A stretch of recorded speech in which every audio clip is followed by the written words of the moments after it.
Hey there, it's Gary Parrish. Welcome back to CBS Sports Eye on College Basketball Podcast, where we sometimes discuss camel fighting, dodo birds, and leaky black. Matt Norlander is here with me. If you're watching live on YouTube, thanks for staying up. Please smash the like button.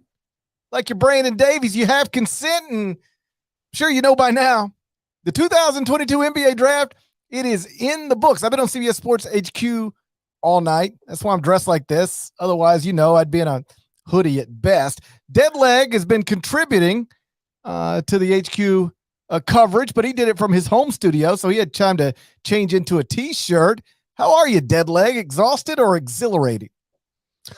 Exhilarated. We are technically starting this podcast before 1 a.m. Eastern. I had the over-under around 1:25 a.m., so I'm thrilled. Yes, I got to contribute from home in the home office, so we get to do this, which is nice. And it was I filed a column for CBSSports.com.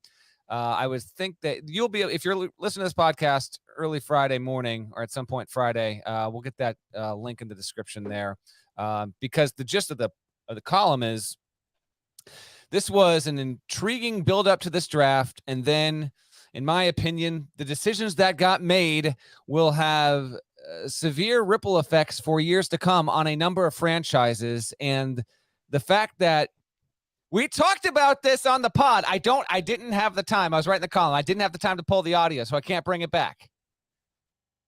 Earlier this week, you were like, there's no way Jabari's dropping past 2. And I said the only way is if the Magic were pulling something and Banchero was going 1. My understanding was OKC taking Chet the whole time. That was really tested. And then lo and behold, man, like we're obviously going to start here. I want to spend a number of minutes on not just the top 3, but the top 5. This is riveting and fascinating to me, Parrish. I don't disagree with this. I think I was the only person in the media who had Paolo Banchero as like the number 1 prospect out there. If someone else is out there, you're paid full time to do this, I'd love to have you in my company. So I had disagree. it. You did. I had it. I had it a year ago. I had it a year ago. No, sir, my friend. No, I had it a year ago. No, sir, we're talking right now. So I don't disagree with the decision. Nada's going to come in clutch here on YouTube. If you see some of the graphics, love it. Thanks to our help with our friends who did a wonderful job on the CBS Sports HQ draft show tonight. So I don't disagree with Banchero, number 1 in the Magic. This is what I would have done. But I love how this happened, Parrish. We talked about it on the mock. Leading into that morning, there was that absurd betting movement, which wound up being true. I'll just recap this real quick and then GP take it away. That happens. Banchero moves from plus 1,400 to plus 1,000 to plus 175. Insane movement over the weekend, right? And then it shifts back the other way. Jabari gets a little bit more of a comfort zone, somewhere in like the minus 200, minus 300. And then on Thursday, Adrian Wojnarowski tweets in the morning and resets the betting market entirely. Says, listen, all indications are it's going to be Jabari 1, Chet 2, Banchero 3. And that leads to a number of books taking the bets off the board altogether. Man, oh man, did the Magic have the NBA guessing?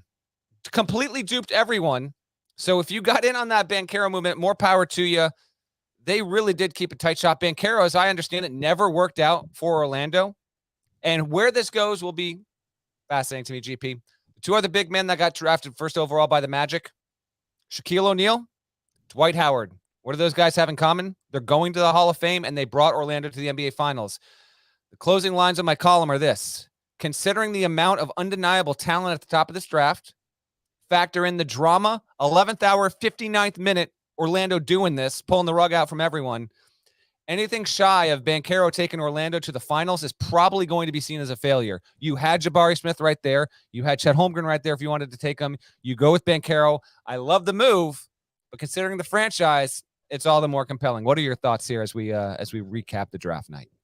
Well, it was a wild day. I'm looking forward to the 30 for 30 on how the top of this draft unfolded, because though I think most of us believe that, well, I'll just speak for myself.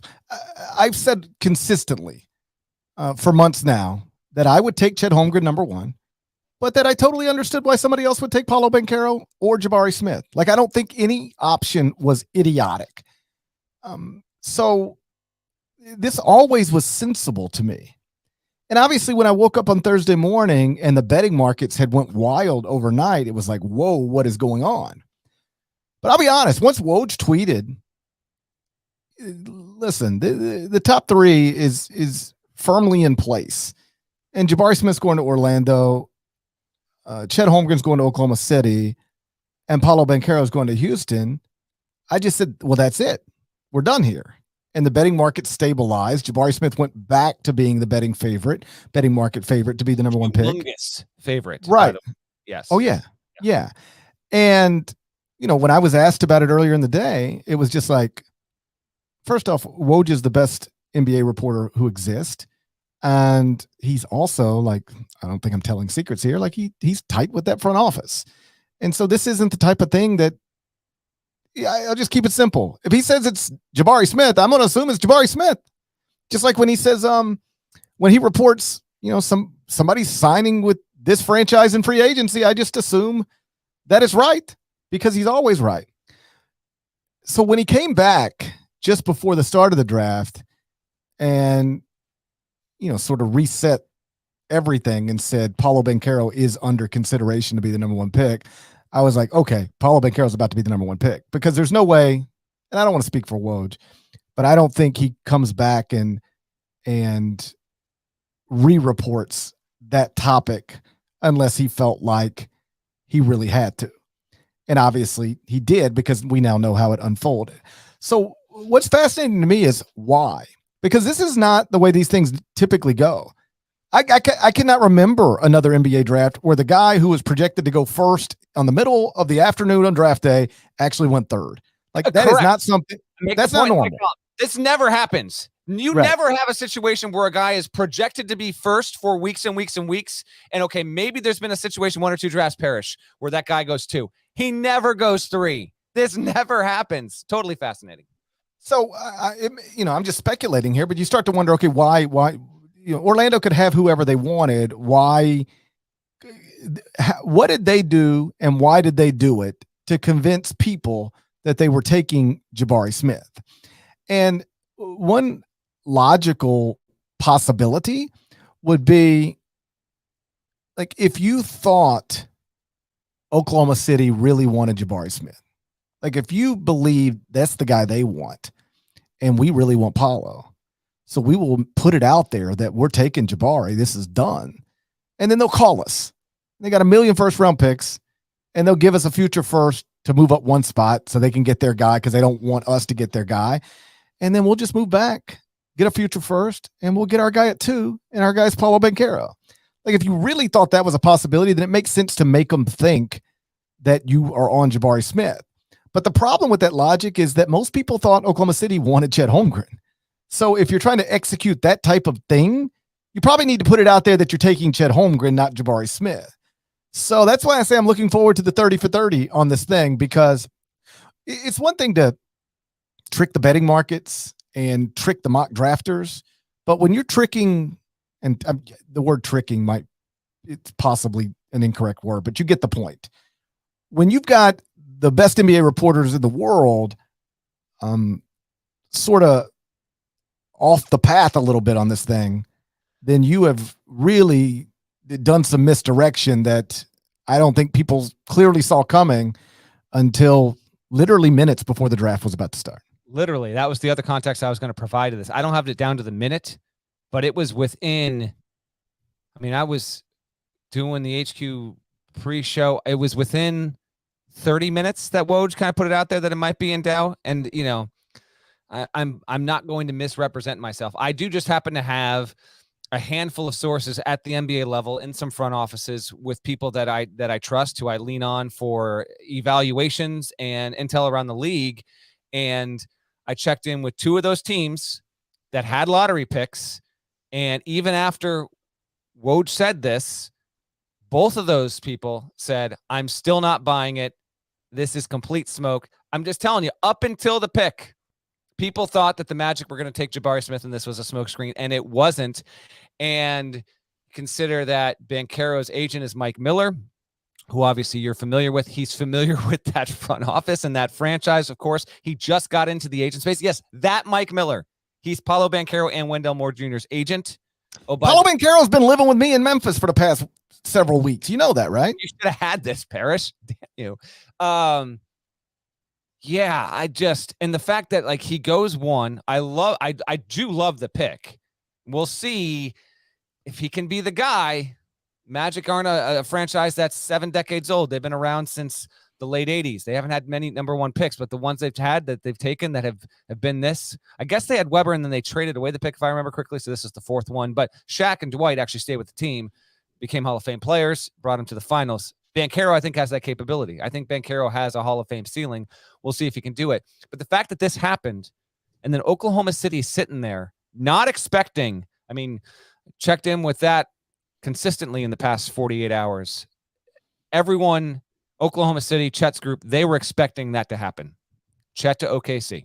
And when suddenly Jabari Smith is on the board there, this is where I would have loved to have had a camera with Sam Presti just to really see, was it truly Chet the whole time, or was it like, guys, all right, quick powwow, 2 minutes. Are we moving off this? Because you got to decide. And the way that Orlando did this, it had the league fooled. They stick with Chet, and then Houston is sitting there at 3. I was told Houston wasn't taken with Chet at all. So if for whatever reason, I was told that if for whatever unlikely reason it had gone Paolo, Jabari, Houston, maybe they would have taken him because they feel like they had to, but I was actually told that Houston was not in on Chet, period. That's what I was rooting for. I wanted to see Oklahoma City balk, see what Houston did, but Houston gets Jabari Smith at 3. Just the ripple effects of this are completely fascinating. And I'll repeat something that I said on HQ, and I might have said it on the podcast as well. Expand this out even to Keegan at 4 with the Kings, which I did report on HQ before the draft. If you watched the draft show, it was awesome. GP did a wonderful job with Finkelstein, Avery Johnson, Keem Dermish. Poppy did a wonderful job. Kyle Boone, Travis Brandon, the whole crew. It was an awesome experience. But before the draft got going, I was like, listen, I'm giving all indications the Kings are going to take Keegan Murray at 4. It's not Ivy. They're not going to take him. That wound up being the case. So you get to Keegan at 4 and then Ivy to the Pistons at 5.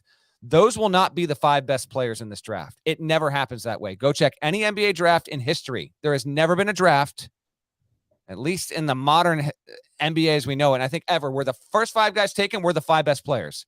What's going to happen here is at least 1, probably 2, and maybe even as many as 3 teams they're going to want to have missing. Who's going to miss? Is it going to be Orlando and Sacramento? The 2 teams of the 5 that zagged. The 2 teams of the 5 that are the underachieving franchises. Sacramento hasn't been to the playoffs since 2006. I believe that's the longest active drought of any of the big 4 team sports in America.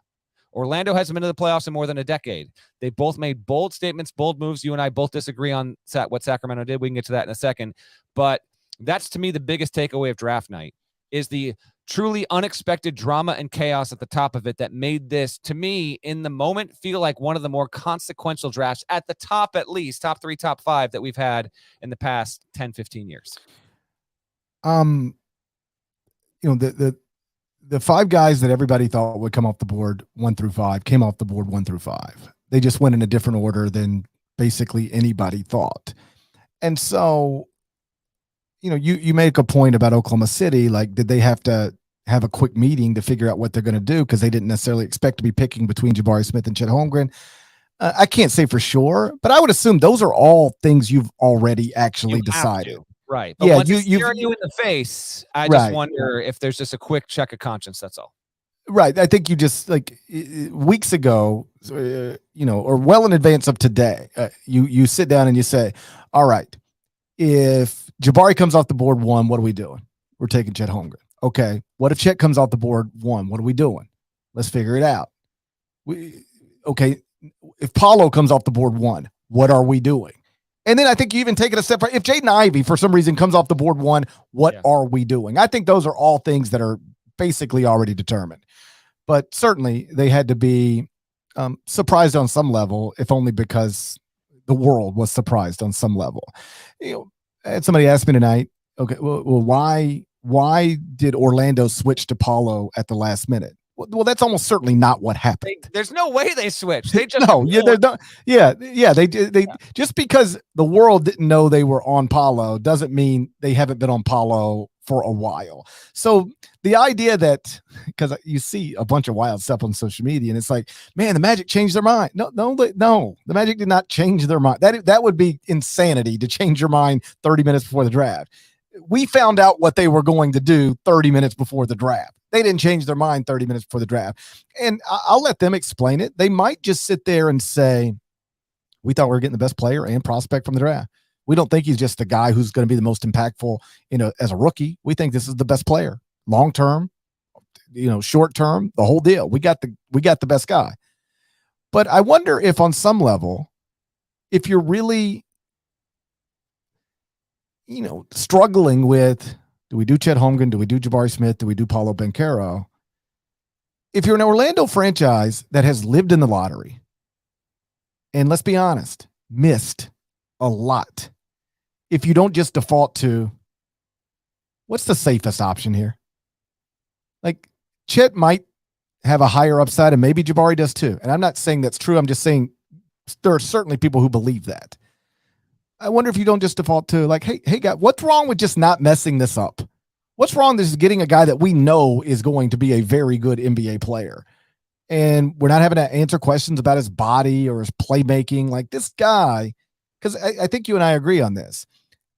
Maybe Chet Holmgren becomes the best player from this draft. That's what I have predicted. Or maybe it's Jaden Ivey, or maybe it's Jabari Smith, or maybe it's somebody else. But the safest option among the realistic options at the top, I always thought was Paolo Banchero. And if you're Orlando and you're tired of missing, maybe you just decide we're not missing this time. Look at you rewriting the narrative. I'm just trying to, now that this is done, let's talk about how it got done. I think that's at the very least, you're right. A reasonable explanation. He's also, and this would not register as like the number 1, 2, or 3 thing, but like, he has clear star appeal, and he played at Duke, and he was under the spotlight more than almost any other player in the country last season because of the nature of what happened at Duke with Mike Krzyzewski's final season. Oh, by the way, Krzyzewski's final season, he gets a guy picked number 1 in the draft. Duke actually set a record with 5 players getting picked.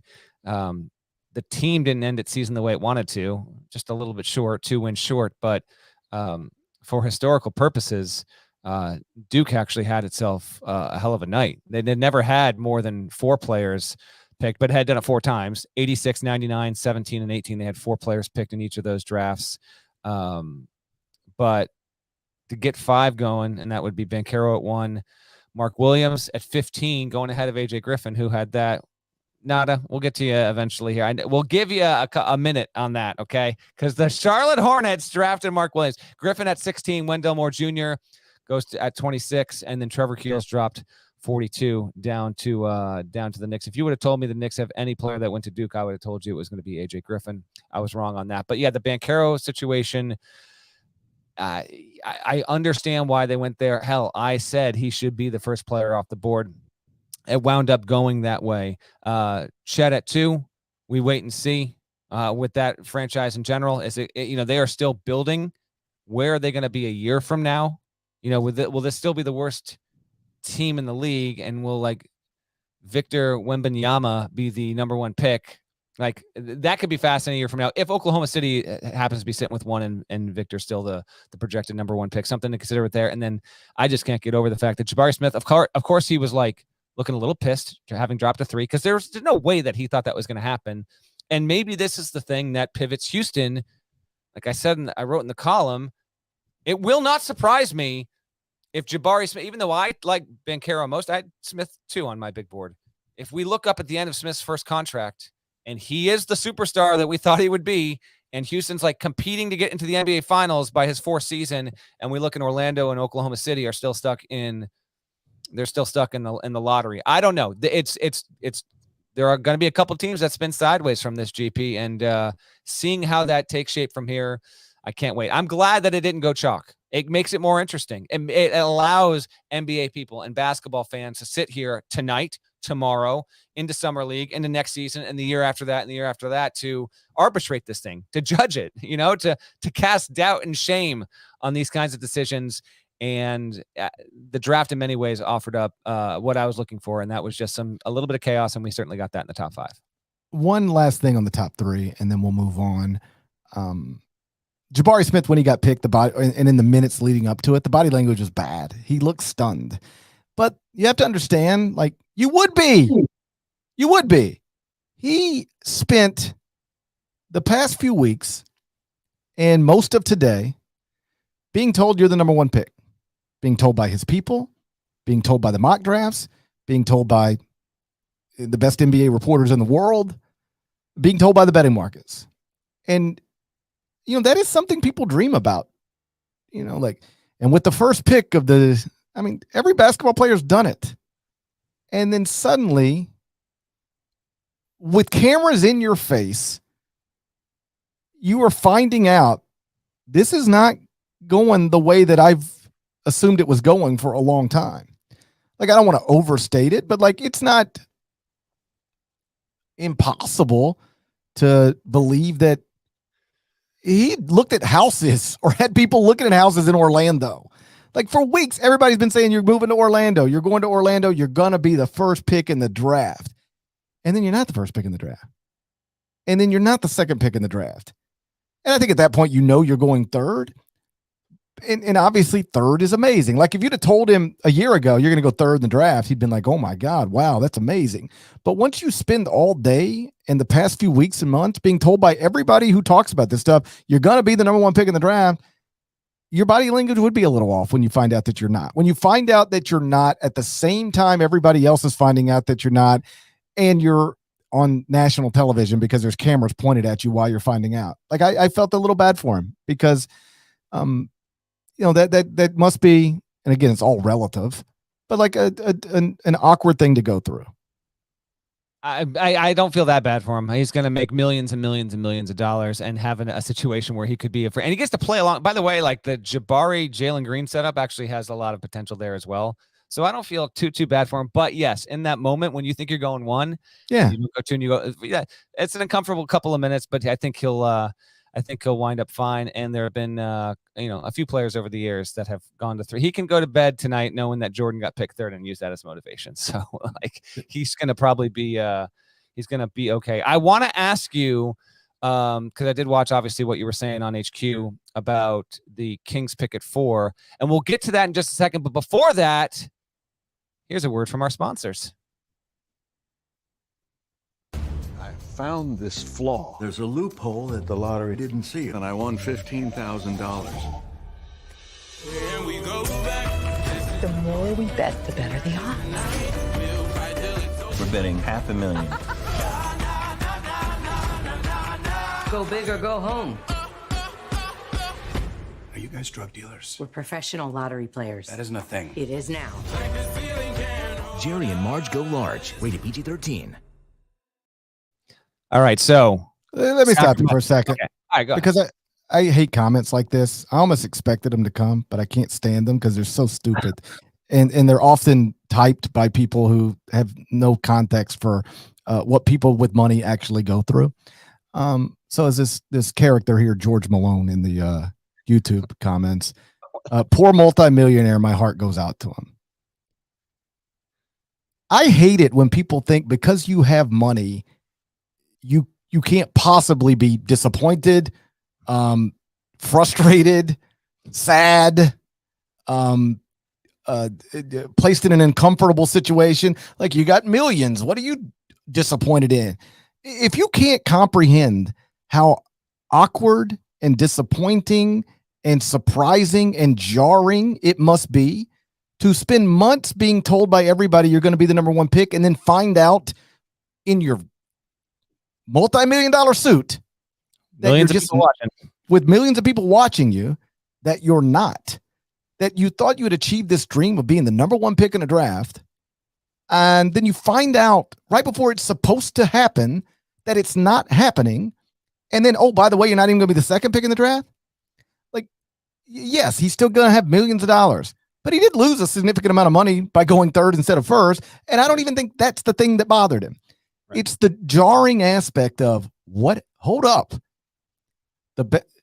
Woj told me I was going number one. The mock draft told me I was going number one. The betting market told me I was going number one. My agent told me I was going number one. What has just happened? If you can't understand how a 19-year-old would be jarred by that, then just you don't know anything about human nature. Parrish going after folks. It's a deep podcast night. I respect the comment though, and you're absolutely correct about that. I don't respect the comment. I respect your comment. Thank you for respecting my comment. I respect your comment. Loosen that tie, my man. Loosen it up. Let's go. Let's show a little skin. Get a little skin under there. So, all right. Kings at 4. They take Keegan Murray. They don't go with Ivy, who never worked out for him, who had no interest in playing at Sacramento, which I don't know if this was truly Ivy's camp actually making this happen, or if it was Kangs going Kangs. And I'm actually lower on Murray than I think almost anyone else, relatively speaking. I'm not saying he's going to be out of the league in 4 years or anything like that, but I just didn't have him. I did not rate him as someone who will be a top 10 player in the NBA by the time his career is done versus many other players in this draft class. That's all. So that being said, let's hear you take the Kings to task, because my man, taking a look at your grades here. First of all, before we even get to that, my buddy Gary Parrish, he is dead set on not getting dragged on social media. My man could not be kinder than the substitute teacher that comes into the 7th grade history class. Are you kidding me with these grades? You gave out A's or better, A minuses or better to 75% of the picks. All these picks are not going to be A's. I actually respect the move. I do respect it. And with that being said, you did not. And judging this on a scale, Parrish absolutely slaughtered the Kings by giving the Keegan Murray pick, wait for it, a B. Explain yourself. Well, first off, I hate doing grades. So let's just start there. You refuse to even. Did you give 1C? Did you give 1C? No. Yeah. And okay. I'm going to give some C's on the podcast before we're done. That's fine. Here, you can take over the grades next year if you want to. Here's the problem with the grades. Because I want to be smarter about this, because there are examples in my past, Jordan Poole, where I said, this is crazy. This is not what I would have done. This is crazy. That's a D. And then you look up and it's just not. The truth is, none of us know. We have opinions, but none of us know if this is really not going to work out or not. And so the one rule I have is that, and this is where a lot of the A pluses come in. Like if I say next to my big board is Walker Kessler, that's the best guy I got available right now. And then the next guy to come off the board is Walker Kessler. What am I going to do besides give that an A plus? How is it logical to say the highest guy on my board available is Walker Kessler? This franchise just took Walker Kessler, which by extension means they just did exactly what I would do, but that's a C. If you just did go ahead.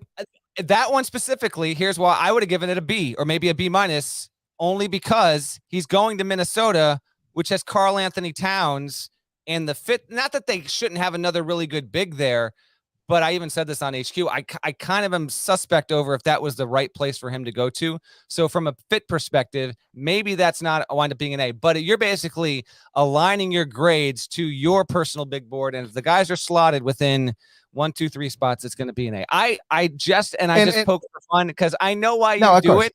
And it's just, I get it. I have to have a little fun with you. That's all. No, of course, because it becomes a thing, because I know what it looks like. You're just following the grades on CBSSports.com. And it's like, here's another A, here's another A.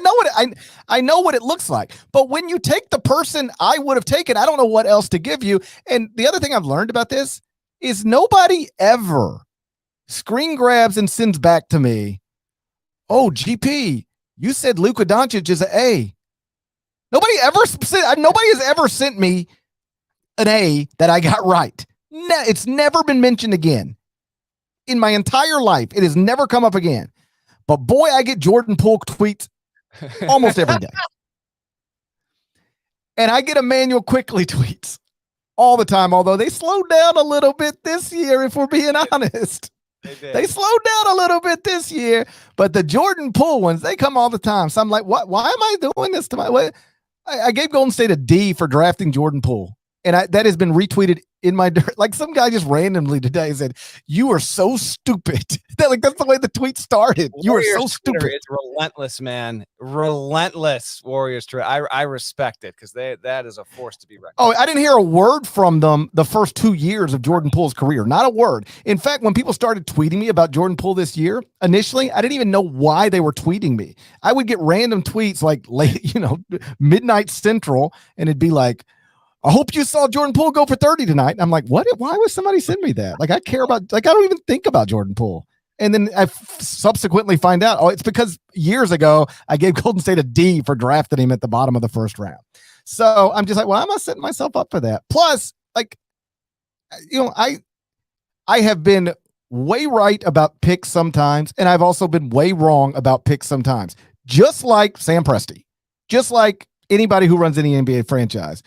And so I'm a more lenient on the level of a GM. Yes, I'm basically the Sam Presti of the On College Basketball Podcast. More often. My point is that everybody misses and everybody gets some stuff right. And nobody ever brings up what I got right. They only send me Jordan Poole. My Twitter mentions are just a bunch of Jordan Pooles. So if I can give out a bunch of A's and B's and prevent the next Jordan Poole thing from happening, then that's where I'm at. But Sacramento, I don't understand what they were doing. I say this as somebody who likes Keegan Murray. I just don't like Keegan Murray at 4. I like Keegan Murray at 5. And yes, there is a difference between those two things that is more significant than just one slot. And here's why. I think basically everybody, or at least most, let's just keep it at most, had Jaden Ivey as the 4th best prospect in this draft. Some higher, very few lower. And what that suggests to me is that there's a market for Jaden Ivey. And even if he won't work out for you, like he didn't work out for them, and he wouldn't send them any information. They were like, what's your blood pressure? He's like, yeah, you don't need to know my blood pressure. Like nothing. What's your cholesterol levels? You don't need to know my cholesterol levels. What kind of cereal you like? I'm not talking to you about that.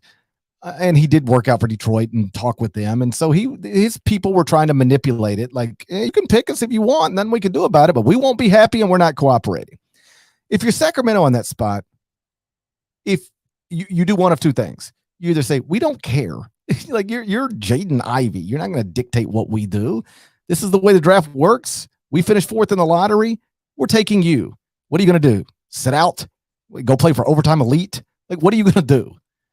So you'd either do that or you say, who's in the Jaden Ivey market? We're taking him 4th. Detroit, you want him? Then give us a future first and swap picks with us. You make somebody give you something for the right to have Jaden Ivey. You don't pass on him at 4 so that Detroit can get him at 5. And this is the type of thing that might work out. It's the point I made on CBS Sports HQ. Like, we might look up in 5 years and go, man, Keegan Murray is better than anybody thought. And Jaden Ivey, not really a point guard and can't shoot. That's a problem. Like, this might work out. But if it works out, it'll be like hitting on 18 at the blackjack table works out.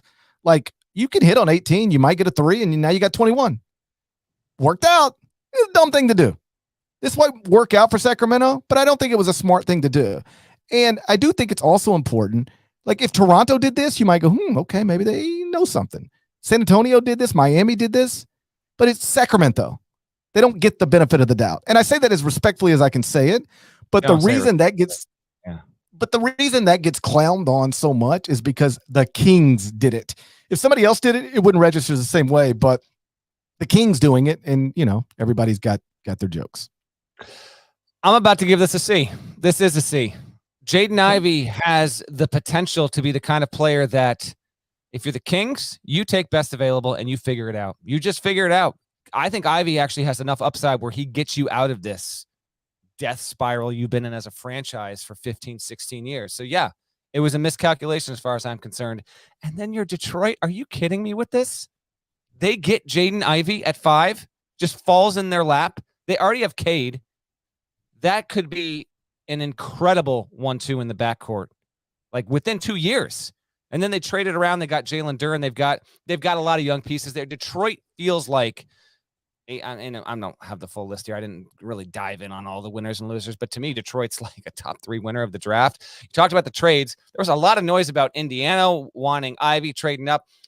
I'm so done on a personal note, having, just tried to track this somewhat diligently behind the scenes for the past 4 or 5 drafts. Every single year, watch out, man. There's like 5 teams in the lottery that want to move. And it was noisier this year than I think ever before, or at least in the past half decade. No, didn't happen like that. Charlotte was rumored to trade. That wound up happening. Knicks rumored to trade.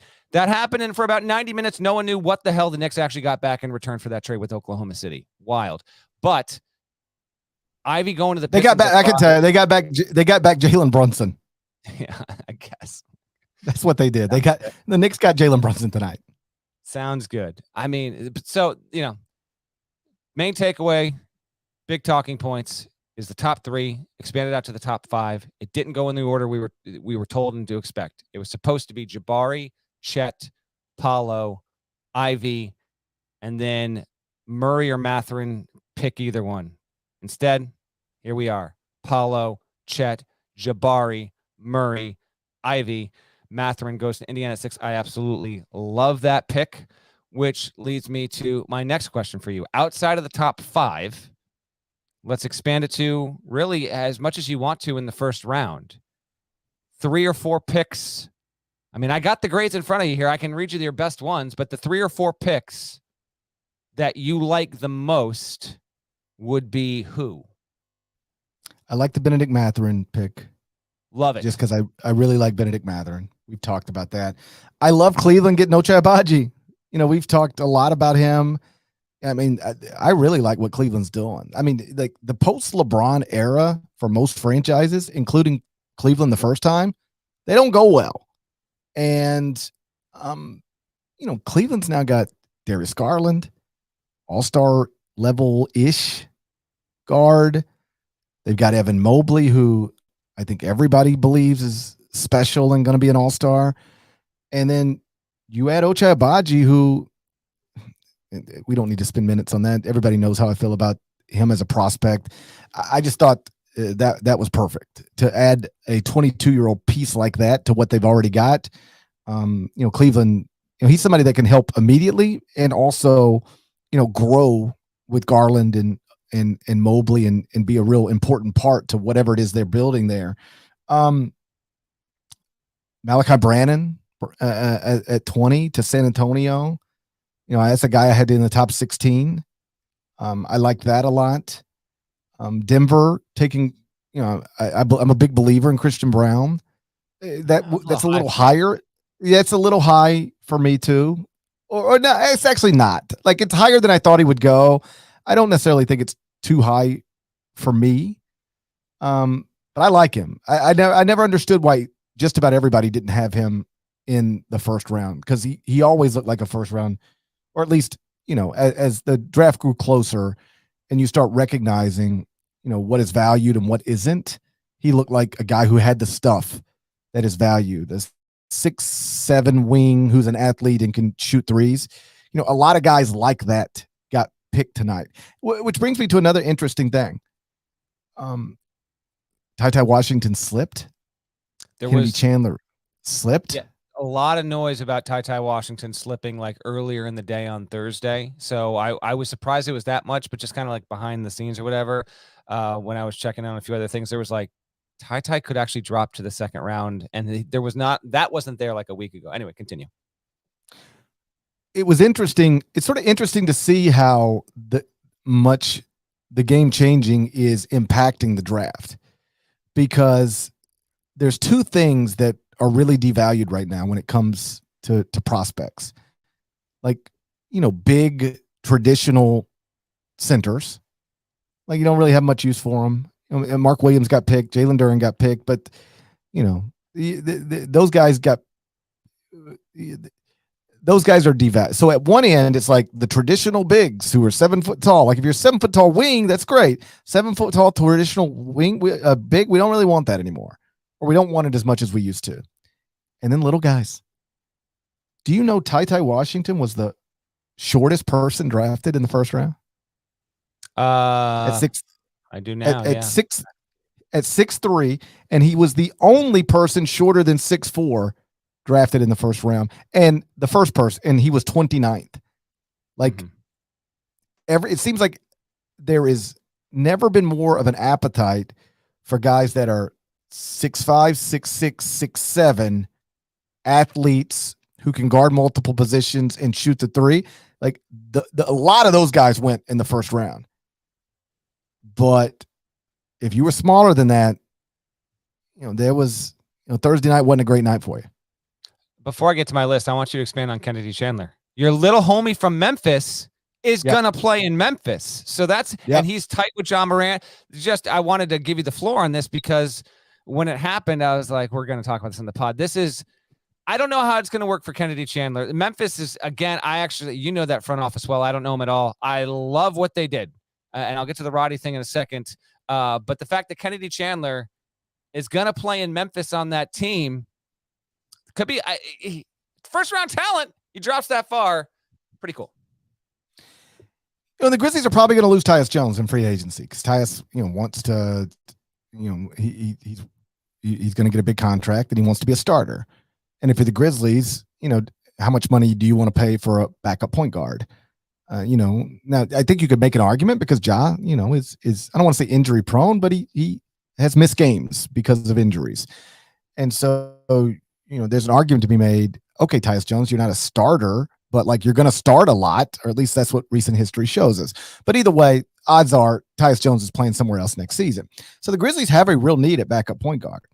And I had him taking Kennedy Chandler at 22. And so the Grizzlies had a weird draft because, and this is the way this front office works. They do not care about your mock draft. They have conviction. They have convictions about prospects.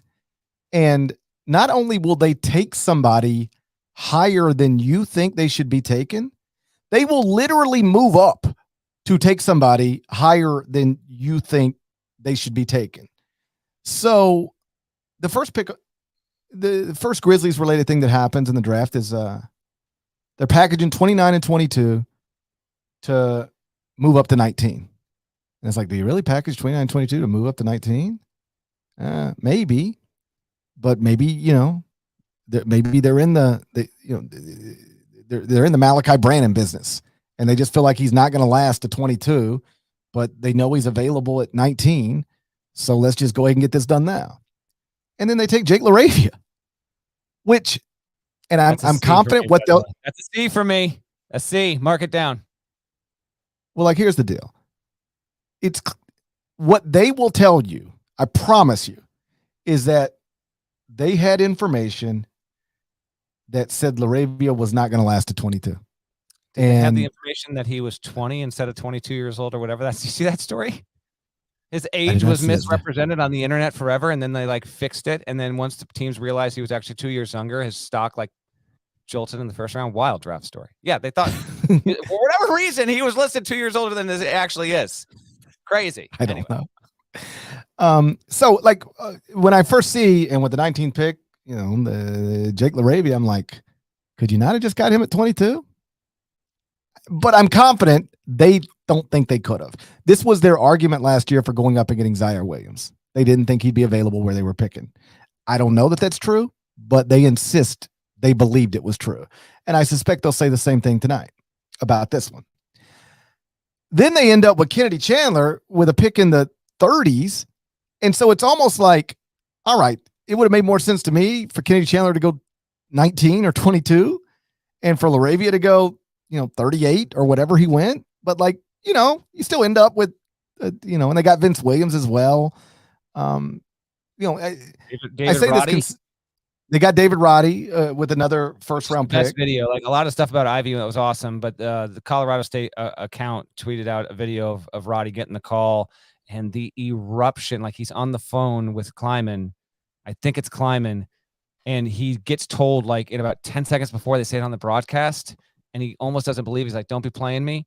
And then you can hear the background, the television broadcast, and they say David Roddy, and the room erupts, and he's all emotional. It's just an incredible moment. And I love, he does feel very Memphis. I'm actually a little bit, that might be a C for me as well. I gotta be honest here, but I love his story in that David Roddy was a guy who could have pursued D1 football. He got recruited by a lot of schools that were kind of like, we can bring you in. We understand your football background. And like schools almost were catering to that side of him. And he wanted to be all focused on basketball. Nico Medved in Colorado State from the get-go, we're on him. We think you can be a great Division I basketball player. And he turned himself into a top 25 pick. It's an awesome, awesome story. And that's a great video. That's another guy that the Grizzlies got. And the fact that they got all those guys before Kennedy Chandler, who is undeniably the most talented of all of them. It's just, draft is wild sometimes, man. Well, one of the common threads between this pick and a lot of the other picks the Grizzlies have made is that they do not care about some of the other things that other franchises care about.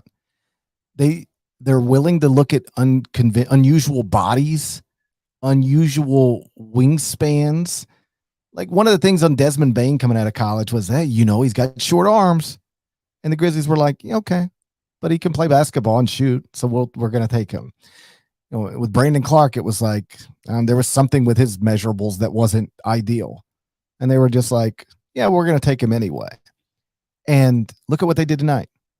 David Roddy, that's an unusual NBA body. They don't care. Kennedy Chandler, a very small NBA body. They don't care. And did you see who they agreed to a two-way contract with? No, Kenneth Lofton. Kenneth Lofton. They don't care. Yeah, I thought he was getting drafted, but that did not happen. But yeah, they don't care. They're willing to look past these other things that some other franchises obsess with and just go, but can we see this guy becoming a useful basketball player for us? And they have been right way more than they've been wrong. And that's why on this, I would, when I have to talk about this on radio on Friday, I will say, I love getting Kennedy Chandler in the 30s. I would have never moved up into the top 20 to get Jake LaRavia. I don't know that I would have taken David Roddy at 23. In fact, I am certain I would not have. But they've got a lot of this stuff right. And they believe they deserve the benefit of the doubt at this point because they have mostly through the draft built the best young core in the NBA. They know what they're doing. It doesn't mean they'll get everything right. It doesn't mean they'll get this stuff right, but they have a pretty established track record that has allowed Zach Kleiman this past year. He's the reigning NBA executive of the year. I've reached the point where I'm willing to give them the benefit of the doubt and take a wait and see approach, even if some of this stuff was confusing to me. One thing, Mark Giannotto, who's a columnist at the Commercial Appeal and my colleague at 92.9 FM ESPN and radio, one of the things he pointed out about I guess it's 4 players they took in the draft tonight, they all shot at least 38% from three. So they have prioritized shooting, which obviously makes sense. I want to give a shout out to, I don't know what time zones all of you are in, international or West Coast, East Coast, whatever. Appreciate it. Got a few more minutes here before we wrap up the pod. And if you're watching, what my fear is, by the way, you have many, I'm sure, but go ahead. I'm going back to Manhattan tonight. Oh, I didn't realize that. I thought you were staying in Stanford.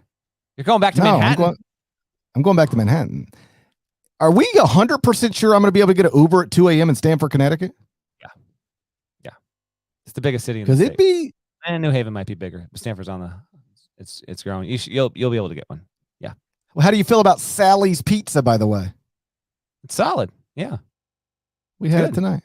Yeah, you're getting exposed to a lot. By the way, so we're not seeing this. Not as in no mood. I've seen like 5 people blocked from the chat. This dude is pissed that the Hornets took Mark Williams, and Nada is not here for any of this. Any of it.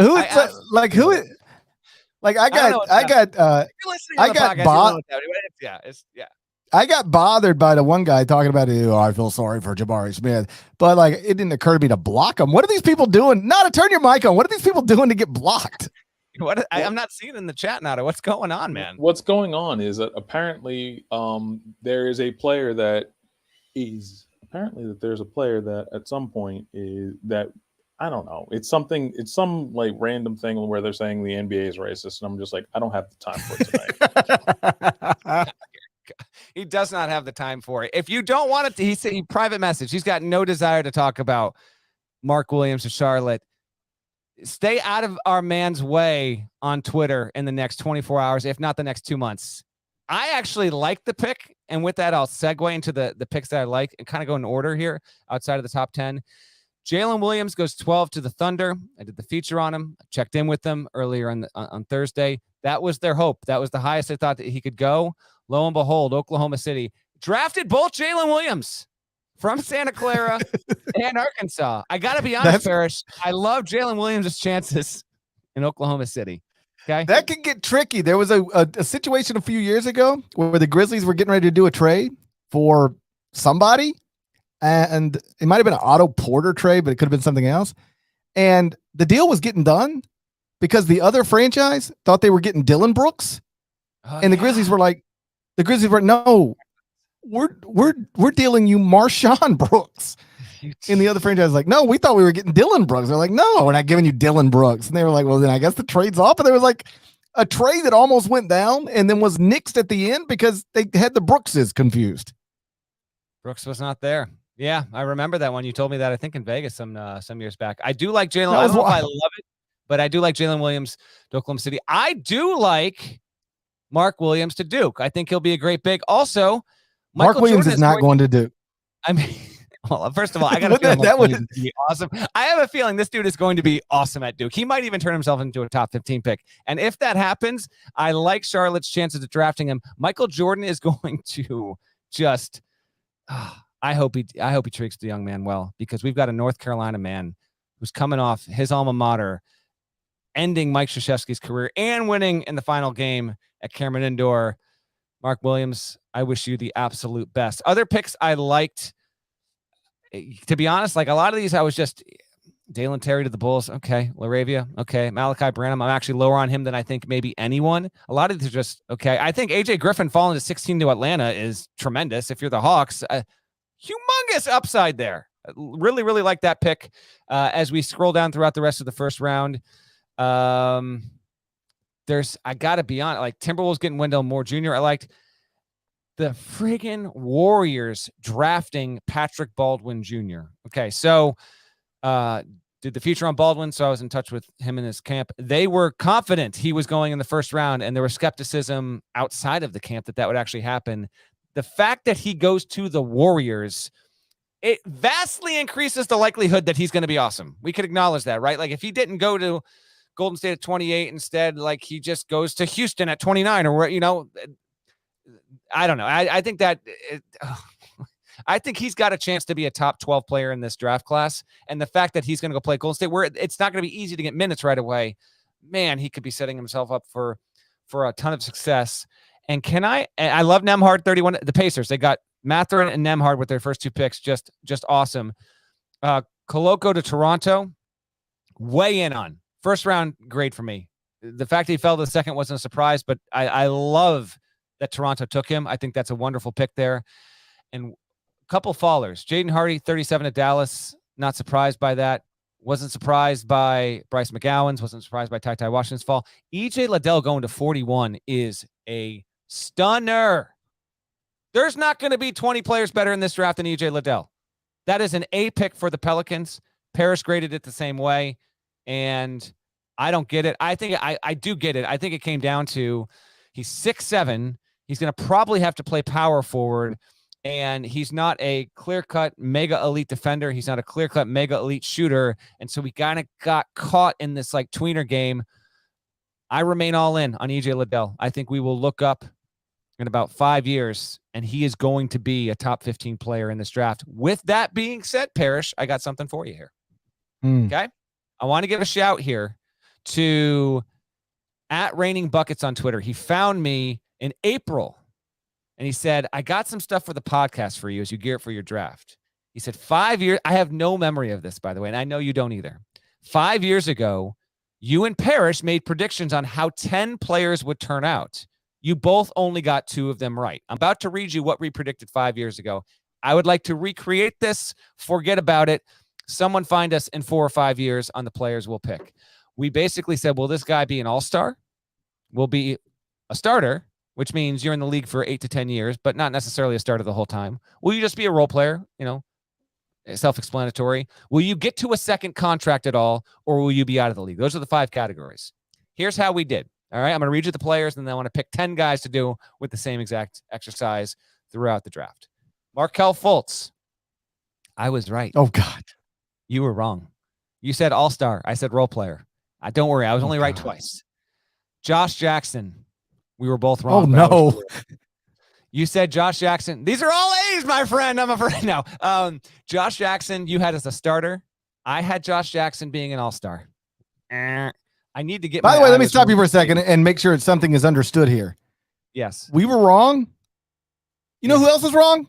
The franchise is picking first and second. Everybody was wrong. I know. Yeah. They were. Malik Monk, we both said he'd be a starter. That's wrong. He's a role player. Justin Jackson, we both said he'd be a starter. That's wrong. He's a role player. DJ Wilson, we were both right. We said he would be out of the league. I'm sorry. I don't even remember him. I don't even know who that is. Who is that? Trivia time. Who did DJ Wilson play for? I'm telling you, I don't even know who that is. See who can get it first. Marquette? The chat is quite busy at this hour, by the way. I'm very appreciating the chat. Trivia time in real time. Who did DJ Wilson play for? Who can get it? I'll give you 10 seconds to see if someone's going to Google it and come up with it here before they. I don't even remember DJ Wilson being a person. Don't come on. Someone have it? Michigan. I mean, the chat says Michigan, so I'm going to assume it's Michigan. Yes, but I don't even remember him. Yeah. DJ Wilson. We said he'd be out of the league, and he was out of the league. Jared Allen, we both said role player. He's been better than role player. OG Anunoby, I said he'd be out of the league. Wrong, really wrong. You said he'd be a role player. I had to be right about that one, right? Was I? You said role player. He's been better. Yeah, he's better. He's been better than that. Here's a sad one. Caleb Swanigan, we talked about. I had Caleb Swanigan. Thanks. This is where I had him being an all-star, my man. And rest in peace to Caleb Swanigan, who died earlier this week. You said he'd be a starter. We missed on that. That's obviously a very, very tragic story. Man, oh man. Talk about one that I really wanted to see succeed. And then we each got 2 wild cards apiece. My wild cards that I said would be starters. Monty Morris fell short of it. Jonah Bolden. What was I thinking? That is a total, I said Jonah Bolden was going to be a starter. And you know what? I'm not letting Sam Vecini talk on this podcast because I am almost positive he talked me into Jonah Bolden. And then one of yours is right. Let me stop you for a second. Monty Morris is pretty good. Yeah, he is. Our listener graded this as wrong. I have him as a starter, and apparently he's been shy of that. He hasn't been an all-star. Yeah, Monty Morris can start in the NBA. Maybe I was close to that. You had Semi Ojeleye as a role player. You were right, and then you had Ivan Rabb as a role player. You were wrong. I don't even know if Ivan Rabb's in the league right now. I can't even tell you. But that was the 10 in 2017. With that in mind, my friend. Well, yes. Oh, by the way, Monty Morris started 74 games this year. And I was right. Give me 3. Give me. I was like, Monty Morris is good. What are we talking about? He has been good. So I don't know. Whatever. Either way. Okay. We'll each share 8 players. Listeners. Oh, God. Come on. Let's have a little fun here. Okay, but you want to actually know what the smart thing to do is? Just bet the under on everybody. Like you hear some people sometimes. Yes. That's actually the smartest thing to do. You know what the trick is? Most of these people don't work out. I don't even remember DJ Wilson being a person. Okay? Most of these people, how about this? You ready for this? Most of the names we've said tonight we'll never say again. Let's roll real quick. And we're going to go with the 3. Yeah. We're definitely using the top 3. Paolo Banchero, all-star starter, role player, second contract out of the league. All-star. You already know my answer. I'm doing it again. Yeah, you are. Say it. He's an all-star. All-star. That's right. Oh, Nada's got the poll going too. Okay. Chet Holmgren. Ho, my friend. All-star, which means multiple all-star appearances. That's how we define this in 2017. So at least 2. Starter, role player, second contract, out of the league. I'll go first here. I'm going to say starter for Chet Holmgren. It's so hard to be an all-star. You know what? Like, I'm assuming we're going to do Jabari Smith next. You know what the actual smart thing to do would be? For every one of these guys, just say starter. Just say Paolo starter. He's Chet number one starter. on your board. You have to say Chet Holmgren's an all-star. He was I'm going to say all-star, but the smart thing to do with the top 3 picks would be say starter. You will be at least right about all of them because they're all going to start at least early in their careers. And then what are the odds of all 3 actually being all-stars? Probably not good. Kind of low, which I'm still. So you've got all-star for the first 2. I had Banchero as an all-star, Chet as a starter. I will say Jabari Smith is an all-star, but I think you're going to go starter here. I'll go starter with Jabari Smith. Okay, so we did the top 3, and then let's mix it up outside of. And you know what? Ivy was a clear-cut 4. We'll go with him, and they'll do 4 other ones. Jaden Ivey, I will say, man, does he have a friggin' all-star ceiling? But I'm going to play the odds here. I will say Jaden Ivey will be a starter. I'll say starter with Jaden Ivey. Now, having said that, there is a healthy chance that one of those 4 players falls short of that and becomes a role player. But it's hard to say it in the moment, which makes this game a lot of fun. All right, scrolling down.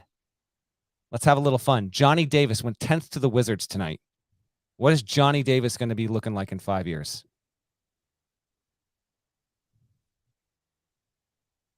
I'm picking between starter and role player. And that's probably going to be a clip that comes back to haunt me. I'll go starter. He's going to start games. He's going to start games as a rookie.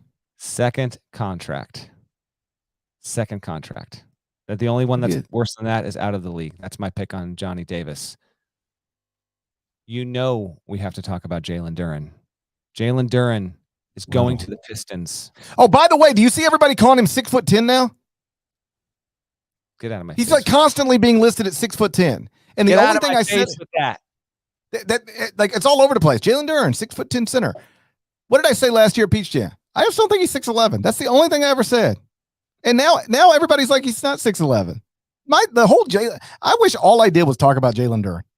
Well, you're about to do it again. He's going to the Pistons. He's the only thing I'm right about consistently. Well, that's about to be put to the final test. What's he going to be? Jalen Duren in the NBA will be.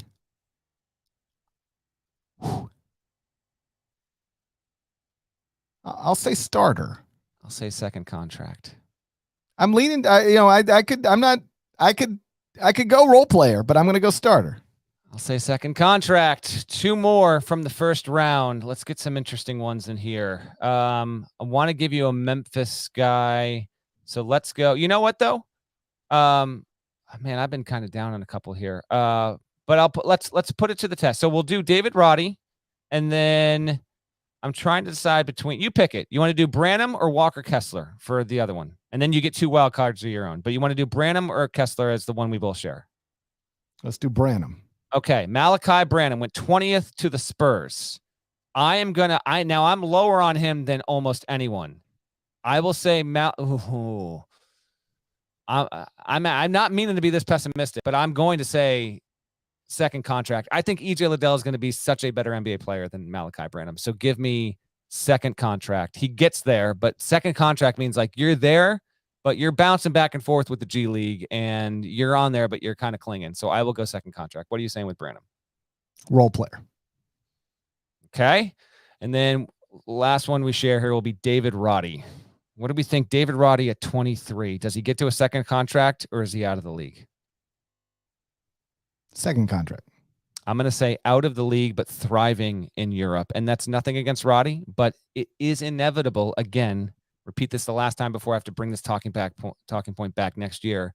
A lot of these guys that are drafted in the first round, they're not going to be in the NBA 4 or 5 years from now. They will be making money elsewhere. We each get 2 wild cards, and I'm going to take a couple of guys in the second round. I will take EJ Liddell since I'm so in on him. Give me EJ Liddell. You heard me correct. Starter. And it's between starter and role player. I will lean starter. And then give me, This was my sleeper. This was my, and I'll try and stick with the college guy instead. Give me, man, there are some fascinating picks here, GP. Kendall Brown fell all the way to 48 after getting lottery buzz mid-February. I will say Kendall Brown winds up as a role player. What 2 wildcard players do you want to go with? I'll go Kennedy Chandler. Mm-hmm. I'll say role player. But Okay. if you can get a role player at 38, that's a great pick. If you get second round picks to stick, that's a great pick. I'm He'll be a loving role everyone commenting on their own predictions as well. This is way, mark your own. This is harder than you think it is. All right, who's your other guy?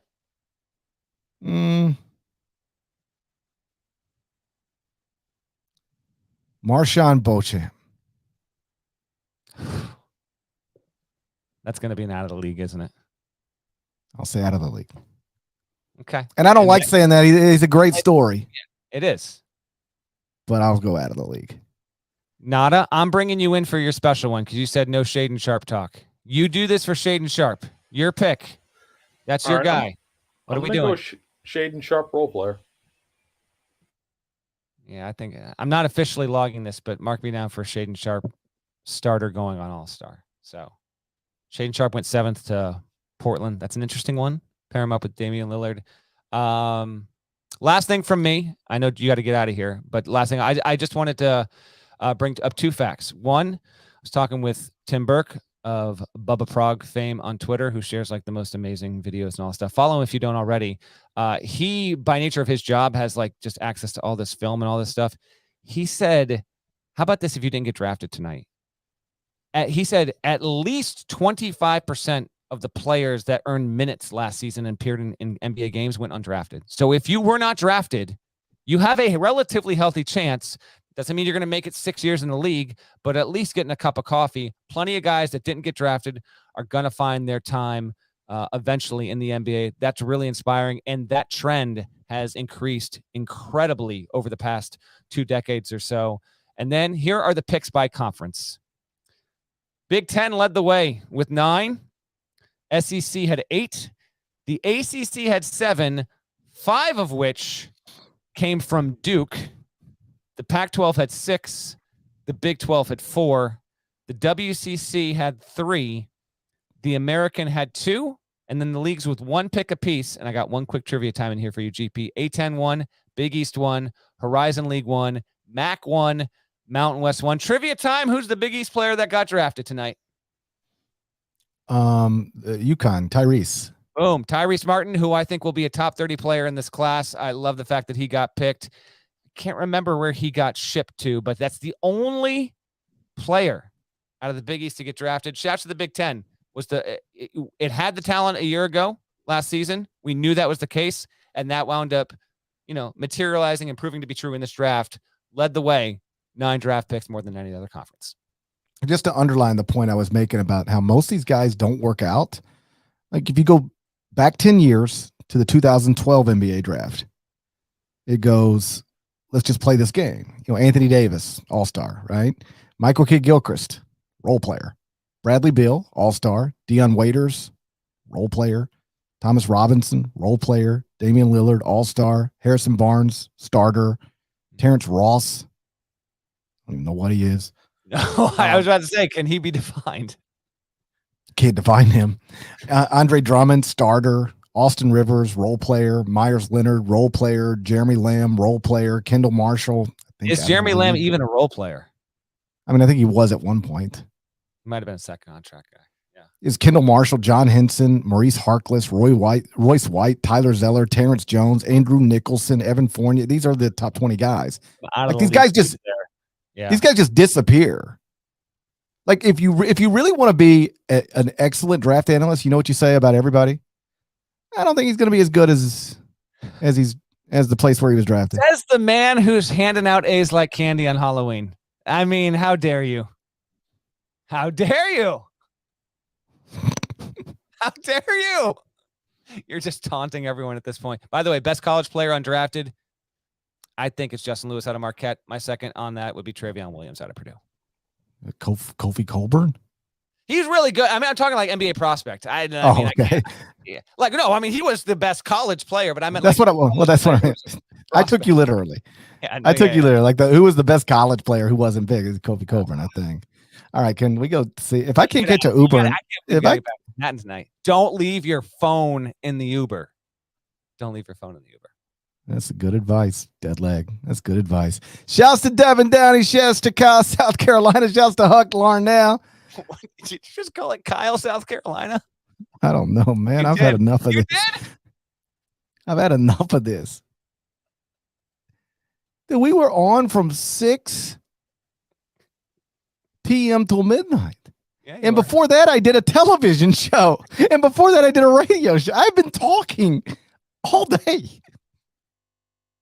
Go catch that, my friend. I explained NHL rules on national television today. All right? You can't have a 6-man on the ice. If you'd have asked me yesterday how many men are on the ice, you didn't know? You couldn't say? I don't think I would have been able to say.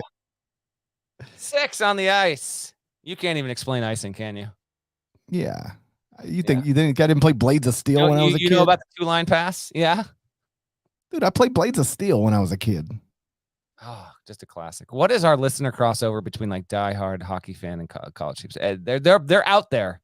There are people thrilled right now. They're like, are they really about to break down Avs Lightning final? No, we are not. It's late. The chat's been incredible, by the way. Thank you to everyone who joined us live. This was quite popping. And Nada, I know, appreciates you, particularly in his hour of need. Give the man his space and peace because he's going to need some time to think about this. Yeah. Subscribe in all the ways we've told you 1 million times. Do the like button, what we've told you to do 1 million times, and we'll talk to you again some point soon. Till then, take care.